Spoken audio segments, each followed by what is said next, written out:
नमस्कार दोस्तों, साथियों मैं अजीत प्रताप सिंह आज आप सबसे अपील करने आया हूं। विशेषकर मैं दलितों, पिछड़ों और उनमें भी खासकर यादवों से अपील करने आया हूं कि वैसे तो हमारा देश का पिछड़ा समाज भाजपा को पहचान चुका है कि भाजपा कितनी पिछड़ा विरोधी, आरक्षण विरोधी और जन विरोधी सरकार है।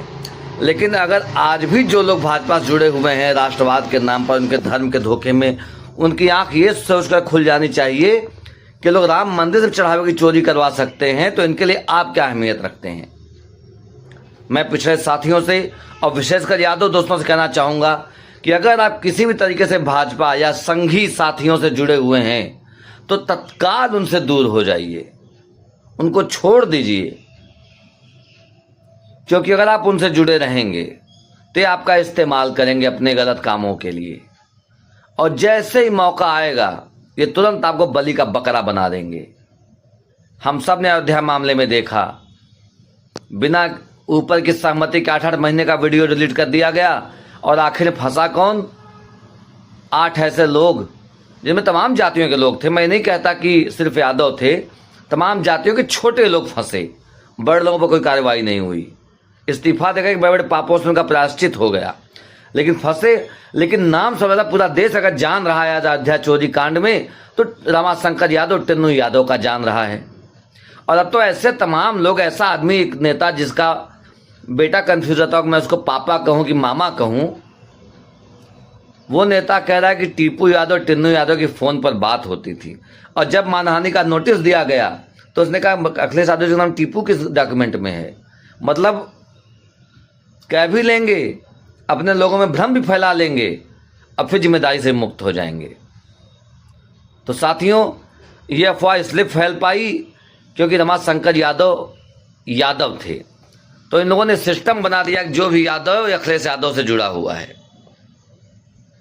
ये आप पर भरोसा नहीं करते। मैं तमाम ठाकुर ब्राह्मणों को बता दूं जो अखिलेश यादव जी के बगल में बैठते हैं, अखिलेश यादव जी समाजवादी पार्टी में ब्राह्मणों ठाकुरों का सम्मान करते हैं।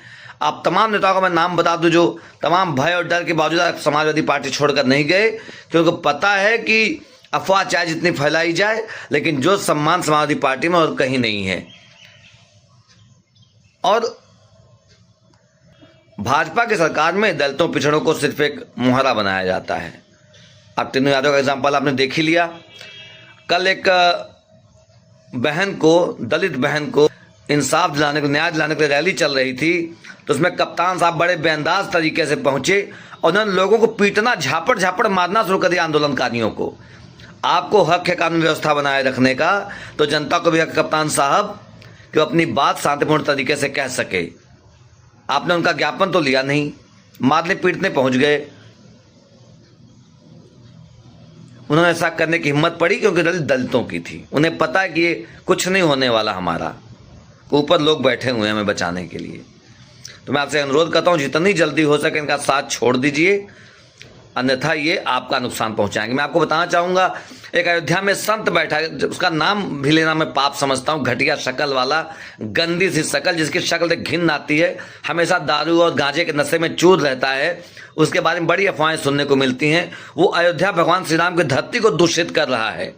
वहां के संतों तत्काल से लात मारकर वहां से बाहर भगा देना चाहिए। वो कहता है कि इस मामले में जो यादव है उसको फांसी दे दो, बाकी सबको 6-6 महीने की जेल कर दो।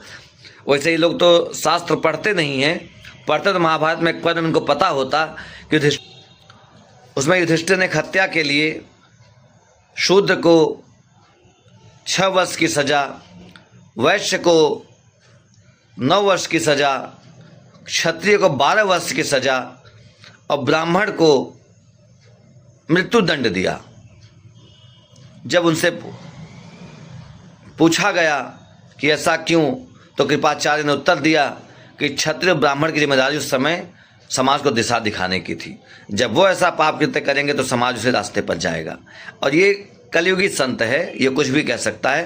लेकिन आप मेरे अपील को ध्यान रखिएगा, ध्यान सुनिएगा, और अगर सही लगे तो कमेंट जरूर कीजिएगा। जय हिंद, जय भारत, जय समाजवाद। अखिलेश यादव जिंदाबाद, समाजवादी पार्टी जिंदाबाद, संविधान जिंदाबाद। जय सीताराम।